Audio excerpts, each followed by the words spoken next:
कपड़ा कहाँ चेंज करती है? कपड़ा दिए खुले में चेंज करते हैं, कुछ झोला झपटी यहाँ आदमी बैठा के रखें। सफाई की व्यवस्था इतनी खराब है कि हमारा जो तीर्थ स्थल है इसके चलते बदनाम होता है। जिन्होंने कहा हम करेंगे बदलाव, उनसे अब मांगा जाएगा हिसाब।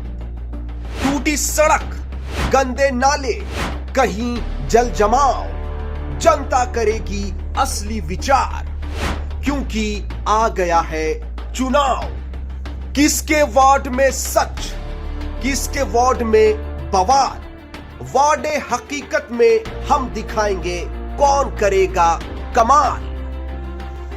पहले बजाएंगे वादों के ढोल, उसके बाद करेंगे टाल मटोल। किस वार्ड में हुआ है कितना झोल, यहीं की जनता खोलेगी सभी के पोल। नमस्कार, आप देख रहे हैं मिरर मीडिया का खास कार्यक्रम वार्ड हकीकत, जिसमें हम आ पहुंचे हैं देवघर नगर निगम के वार्ड संख्या 21 में।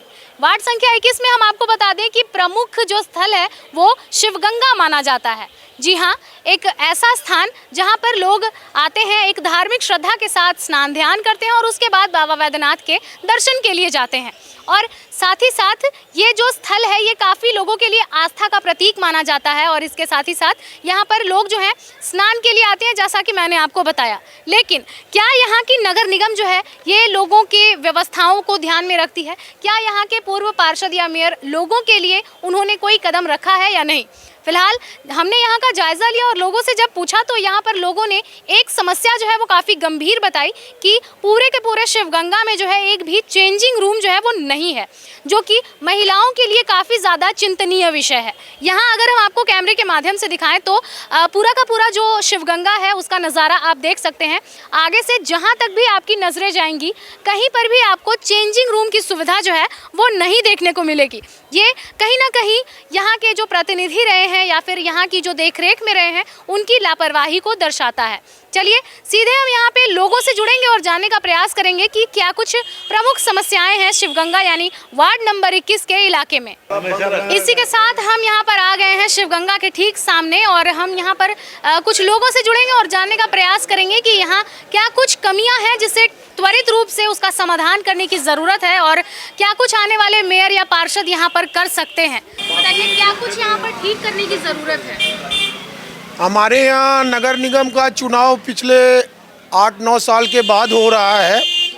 हमारा शहर का मुख्य आधार जो है वो तीर्थयात्री है। सबसे पहले तीर्थयात्रियों की सुविधा के लिए यहाँ पर जो है सरकार के द्वारा फैसिलिटीज़ बढ़ाई जानी चाहिए। जैसे सामने में जो शिवगंगा सरोवर है इसका फिल्टरेशन प्लांट चालू नहीं होता है, पानी प्रदूषित होता है, इसमें लाखों यात्री जाते हैं और जितनी भी जनसंख्या आती है देवघर में यात्री के नाम पर उसमें 80% का दबाव इधर पंडा के क्षेत्र में रहता है। जो पंडा पाड़ा है पूरा ये ड्राई जोन है, इस जोन में पानी है ही नहीं। सरकार को बार बार आग्रह करने के बाद, जनप्रतिनिधियों से रिक्वेस्ट करने के बाद भी वो लोग जीतने के बाद इस ओर ध्यान देते ही नहीं हैं। सफाई की व्यवस्था इतनी खराब है कि हमारा जो तीर्थ स्थल है इसके चलते बदनाम होता है। सब कोई कोसते हुए जाते हैं कि बाबा नगरी गंदा है। सबसे पहले सफाई की समुचित व्यवस्था हो। यहाँ पर ब्लीचिंग पाउडर, जैसे कल शिवरात्रि है अभी तक कहीं सड़क पर ब्लीचिंग पाउडर नहीं लगाया गया है। और भी तरह तरह की जो समस्या है, जगह जगह तार इस तरह बिखरा हुआ है, आप ऊपर भी कैमरा चला के देख सकते हैं। हमेशा दुर्घटना की आशंका रहती है। इसे नियमित रूप से अगर संजो दिया जाए, सारे सरकारी हैं, किसी प्राइवेट का नहीं है, या टेलीफोन का हो या उन लोगों का अपना केबल वाला का हो, सारे सरकारी हैं। कुल मिला के जीतने के बाद वो कुंभकर्णी निद्रा में सो जाते हैं, जनता को ऐसे ही छोड़ देते हैं। हम अपेक्षा रखते हैं कि हमारे जो निगम में जाएं प्रत्याशी जीतकर, वो कम से कम जो भी योजना बनाए और उसको जो धरती पे लाए, यात्री को विशेष ध्यान रख के बनाए। जैसे पानी इधर नहीं है तो पानी के लिए समुचित व्यवस्था करें। आज हम 10 साल से सुन रहे हैं कि पुनासी से पानी आएगा, पता नहीं अगले 10 साल में भी आएगा क्या नहीं आएगा। कभी फंड नहीं है, कभी ज़मीन नहीं है, कभी पाइप नहीं है, ऐसा ही बहाना चलता है। क्या लगता है शिवगंगा में जो है चेंजिंग रूम नहीं देखने को मिलता है, कितना परेशानी होता है लोगों को इससे? ये निश्चय ही एक बड़ी समस्या है। हमारे यहाँ श्रद्धालुओं का जो जमबाड़ा आता है वो हमेशा प्रश्न करते हैं इस बात के लिए कि सारे तीर्थों में ऐसी सुविधा रहती है कि स्नान के बाद खास करके हमारी माँ बहन महिलाओं का चेंजिंग रूम होना चाहिए, जो यहाँ पर नहीं है। लॉकर रूम जो होना चाहिए, जो सारे तीर्थों में है। ऐसे तो स्टेशनों पर भी रहता है, लेकिन इतनी बड़ी तीर्थ 12 ज्योतिर्लिंग में एक बाबा बैद्यनाथ उपेक्षा का शिकार है। सिर्फ प्रशासन के द्वारा यहाँ पर खाना पूर्ति की जाती है और सुविधा के नाम पर नदारत है। आप यात्री से भी पूछ सकते हैं, यहाँ कई एक यात्री हैं, क्या उन्हें लॉकर रूम मिला, चेंजिंग रूम मिला, पानी सफाई नहीं था। ये सारी समस्या सर्वविदित है। पानी तो हर मकान में आप चेक कर सकते हैं, किसी मकान में पानी का लेयर नहीं है। सप्लाई का वाटर 2, 3, 4 दिन में कभी कभी आता है, वो भी नियमित समय नहीं है उसका, किस समय में आएगा नहीं आएगा। सारे आदमी पानी खरीद के पीते हैं। क्या लगता है किसका फेलियर है यहाँ पर? क्या यहाँ के मेयर या पार्षद की जिम्मेदारी नहीं होती है कि वो आप लोगों को देखें? सरकार में बहुत दिनों से चुनाव नहीं हुआ है। हमारे यहाँ विगत 4 साल से मेयर का या लोकल गवर्निंग बॉडी है ही नहीं, तो इसीलिए उनसे अपेक्षा करना ही बेकार है। उनसे अगर कहते हैं तो वो कहते हैं कि हम तो हैं ही नहीं पद में। ये कुल मिला के सरकार का ही दोष है कि समय पर वो चुनाव नहीं करा सके हैं। अब अगर चुनाव हो रहा है समय पर, तो हम लोगों का आशा है कि विकास होगा और जितनी हमारी समस्या है उसका समुचित समाधान होगा। जनता वोट देती है, इसलिए ये अपेक्षा से कि सरकार हमारे लिए जो सर्व सुलभ हो सके वो अपेक्षित करे। एक यहाँ पर रेफरल अस्पताल का निर्माण होना था शिवगंगा घाट पर, वो भी क्रियान्वयन नहीं हुआ है, सिर्फ कागज़ों पर ही है और वो होना चाहिए। यात्रियों को कभी कभी आकस्मिक दुर्घटना होती है या और भी ज़रूरत पड़ता है चिकित्सा का, वो इस क्षेत्र में नहीं है, वो भी चालू होना चाहिए। और भी कुछ लोग हैं, हम उनसे जुड़ेंगे और जानने का प्रयास करेंगे कि शिवगंगा क्षेत्र में जो कि बाबा धाम वैद्यनाथ धाम जो है ये प्रमुख स्थल माना जाता है। यहाँ पर जो लोग बाबा धाम वैद्यनाथ धाम आते हैं वो एक बार शिवगंगा में आकर स्नान जरूर करते हैं और स्नान के बाद ही वो वैद्यनाथ धाम की पूजा के लिए जाते हैं या पूजा अर्चना करते हैं बाबा भोलेनाथ की। तो क्या कुछ और सुविधाएँ हैं जो यहाँ पर होनी चाहिए और नहीं हो पाई हैं अब तक? ऐसा है कि बाथरूम वगैरह चाहिए ना, बाथरूम वगैरह तो है ही नहीं। कपड़ा उपड़ा चेंज करने का चेंजिंग रूम है ना, चेंजिंग रूम तो है ही नहीं। होना चाहिए जो सब तो है ही नहीं, तो कैसे होगा? फैलाया हुआ है और गंदगी चारों तरफ हमारा, आप घूम के एक बार देख लीजिए, सारे आपको मटेरियल सॉल्व हो जाएगा या समझ में आ जाएगी आपकी। आप बताइए क्या समस्याएं हैं शिवगंगा क्षेत्र में? समस्याएं हैं कि कपड़ा लत्ता चेंज नहीं होता है महिला लोगों को, और बाथरूम वगैरह भी जो है उसमें गंदगी फैला हुआ रहता है। निगम की तरफ से सफाई कर्मचारी या साफ सफाई को देखने के लिए कोई नहीं आते हैं क्या? कोई नहीं आता है। अच्छा, आने वाले मेयर या पार्षद से क्या गुजारिश करना चाहेंगे? किन चीज़ों पे शिवगंगा में काम होने की सबसे पहले ज़रूरत है, बताइए। आने वाले समय में शिवगंगा के इलाके में जो सफाई कर्मचारी हमारे निगम के आते हैं वो नियमित नहीं है, वो दैनिक भोगी सफाई कर्मचारी हैं। उनके पास उत्तरदायित्व नाम का चीज़ ही नहीं है, और जो उनका सुपरविजन जो करते हैं वो भी दैनिक भोगी है। ये एक इतनी बड़ी समस्या है, जब तक सरकारी वो किन्हीं से डरते नहीं हैं। परिणाम है कि जो शौचालय टूटा फूटा भी है वो गंदगी से भरा हुआ है, उसको उपयोग लायक है ही नहीं। खास करके महिला का जो शौचालय है वो पूर्णतः बंद और गंदा ही रहता है। पुरुष का शौचालय जो है वो नियमित सफाई नहीं होता है। पे एंड यूज जो है उसमें आप काम कर सकते हैं, वो भी सफाई के नाम पर बिल्कुल 25% ही सटीक बैठता है। घाट पर सफाई और ये शौचालय की समुचित व्यवस्था हो, जगह जगह पर व्यवस्था हो, ताकि यहाँ शौचालय और सफाई होने से आम नागरिक के साथ जितने भी यात्री हैं उनको सर्व सुविधा उपलब्ध होगी। और आप लोग में से कुछ बोलना चाहिए? निगम शिवगंगा के साफ सफाई पर कोई ध्यान नहीं देता है, सिर्फ खाना पूर्ति करता है। आए दिन घटना होती है शिवगंगा में, चोरी चमारी का अलग चीज़ है, सफाई के नाम पर तो खाना पूर्ति। 2 दिन पहले हमारे चाची का छोर कर्म था, हम लोग घाट पर आए थे छोर कर्म मुंडन कर्म करवाने के लिए।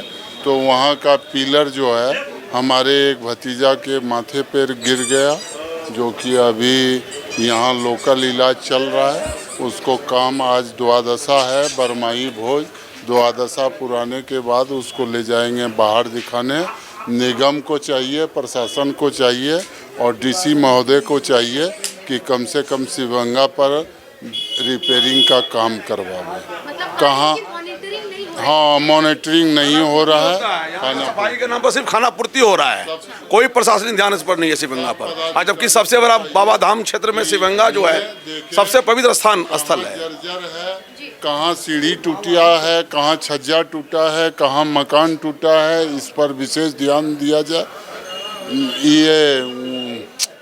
ये आरती घाट का जो है, आरती घाट का छत ढह गया है, जाली से टंगा हुआ है, जाली लगा करके नीचे से टंगा हुआ है। उसको हाँ खतरे को आमंत्रण दे रहा है और कभी भी किसी तरह का खतरा हो सकता है। तो जैसा कि हमने आपको लोगों के बारे में सुनाया कि क्या कुछ उनकी राय है और शिवगंगा में किन चीज़ों पर सबसे पहले काम करने की ज़रूरत है, तो लोगों ने तो यही बताया कि यहाँ पर मूलभूत सुविधाएं जो हैं वो गायब हैं और साथ ही साथ यहाँ पर जो सीढ़ियाँ हैं उनमें काई लगी हुई हैं काफ़ी ज़्यादा, जिसको लेकर के ध्यान देने की सख्त से सख्त ज़रूरत है। अभी चूँकि शिवरात्रि का समय है तो देखा जाता है कि ब्लीचिंग पाउडर का छिड़काव जो है वो पूजा को ध्यान में रखते हुए कर दिया जाता है। तो अभी हमारे पास कुछ श्रद्धालु हैं, हम इनसे जुड़ेंगे और जानने का प्रयास करेंगे। चूँकि ये एक महिला है तो ये बहुत अच्छी तरीके से ये बयां कर सकती हैं कि यहाँ पर क्या कुछ परेशानियाँ हैं, चूँकि ये दूर से आई हैं। कहाँ से आई हैं आप? सुल्तानगंज से आई हैं। कहाँ की रहने वाली हैं? बेंगा कुसुमडी। ये कहाँ पड़ता है? बिहार? नहीं, झारखंड। अच्छा, झारखंड में पड़ता है। देवघर जिला। अच्छा, देवघर जिला के ही हैं आप? देवघर जिला के हैं। अच्छा, शिवगंगा में आप नहाने आती हैं तो आपको क्या यहाँ पे कमी देखने को मिलती है, क्या यहाँ पे करने का ज़रूरत है? शिवगंगा नहाने तो बराबर ही आते हैं। अच्छा, तो क्या कमी आपको मिला यहाँ पे? कपड़ा कहाँ चेंज करती हैं? कपड़ा दिए खुले में चेंज करते हैं, कुछ झोला झपटी यहाँ आदमी बैठा के रखें। अच्छा, दिक्कत तो बहुत हो रहा है। बहुत होता है ना? बहुत। क्या चेंजिंग रूम यहाँ पे रखने का ज़रूरत है यहाँ के लोगों के लिए? जरूरत है, ये होना जरूरी है। और क्या परेशानी आती है यहाँ पे? काई लगा हुआ रहता है तो क्या पैर फिसलन होता है क्या? कजरी जिसको बोलते हैं हम लोग, कजरी लगा हुआ रहता है ना सीढ़ियों में। हाथ का आदमी नहीं समझते हैं तो क्या बोले। तो आपकी भाषा में चलिए बात करते हैं। सीढ़ियों में जो कजरी लगी हुई रहती है जिससे पैर फिसल जाता है, तो सीढ़ियों में ऐसा है क्या? यहाँ पे सीढ़ी में है हल्का भी, हल्का हल्का है ना? हल्का है। उससे फिसलने का डर रहता है ना? तो डर है, बच्चा बुतरू बूढ़ा आदमी है तो पिछड़ के डूब जाएगा। कितने समय से आप शिवगंगा में नहा रही हैं? कभी कितने बार आते हैं साल में? साल में 10 बार आते हैं। अच्छा, 10 बार आते हैं। तो क्या क्या यहाँ 10 बार बोले बेस ये आते हैं। अच्छा, तो और क्या क्या यहाँ पे परेशानी देखने को मिलती है? आरो तो हम लोग नहीं देखते हैं, डिहाती की सब सही है देखें। हाँ, बाकी सब चीज़ सही है, सही है, बस चेंजिंग रूम यहाँ पे होना चाहिए। होना चाहिए। तो बिल्कुल यहाँ की महिलाओं ने बताया है कि यहाँ पर चेंजिंग रूम जो है वो बनाना काफ़ी ज़्यादा ज़रूरी है, क्योंकि महिलाएं जो हैं ये खुले में ही जो है कपड़े बदलती हैं। ये काफ़ी ज़्यादा परेशानी की बात है लोगों के लिए और ख़ास तौर से महिलाओं के लिए। तो अब देखना यह है कि आने वाले जो पार्षद या मेयर होंगे वो कितना शिवगंगा के विकास के बारे में सोचते हैं और क्या कुछ यहाँ का विकास होता है। तो बिल्कुल जैसा कि हमने आपको सुनाया, यहाँ के लोगों ने काफ़ी ज़्यादा जो परेशानी है उसका सामना करते हुए बताया है कि वार्ड नंबर 21 यानी कि शिवगंगा का ये जो इलाका है ये काफ़ी ज़्यादा लोगों के लिए परेशानियों का सबब बनता हुआ नज़र आ रहा है। फिर चाहे वो चेंजिंग रूम हो या फिर पब्लिक टॉयलेट, कोई भी सुविधा जो है वो यहाँ पर नहीं देखने को मिलती है, जिसके कारण यहाँ के स्थानीय लोग ही नहीं बल्कि जो आगंतुक होते हैं, जो यात्री होते हैं और जो श्रद्धालु होते हैं, जो दूर दराज से आते हैं, उन्हें भी परेशानी होती है। और उसका परिणाम स्वरूप ये होता है कि यहाँ इस शहर की जो छवि है वो खराब होती हुई नजर आती है, जैसा कि यहाँ के जो पंडा समाज के लोग हैं उन लोगों ने बताया। साथ ही साथ हमने कुछ महिलाओं से भी बातें कही और उन्होंने भी यही परेशानी बताई कि यहाँ पर जो चेंजिंग रूम है उसके बनने की सख्त से सख्त ज़रूरत है, चूँकि महिलाओं को स्नान करने के बाद जो है शिवगंगा में और उसके बाद जो है खुले में ही कपड़े बदलने पड़ते हैं, जिसके कारण काफ़ी ज़्यादा परेशानी होती है महिलाओं को। और इसके साथ ही साथ यहाँ के लोगों ने लॉकर रूम बनवाने को लेकर के भी बातें कही हैं। अब देखना ये है कि आने वाले समय में यहाँ के जो भी वार्ड पार्षद या फिर जो मेयर होने वाले हैं वो कितना विकास करते हैं और यहाँ की जनता के लिए कितना सोचते हैं। फिलहाल मिरर मीडिया आपसे यही अपील करेगी कि आप 23 फरवरी को अपने अपने घरों से निकलें और मतदान ज़रूर करें, चूँकि ये आपका अधिकार है और लोकतंत्र के इस महापर्व में हिस्सा ज़रूर लें। फिलहाल वार्डे हकीकत के इस एपिसोड में इतना ही। हम फिर लौटेंगे किसी और वार्ड की हकीकत के साथ। तब तक के लिए देखते रहें मिरर मीडिया। सहयोगी धनंजय प्रकाश और मुकेश के साथ प्रिया पांडे, मिरर मीडिया, देवघर।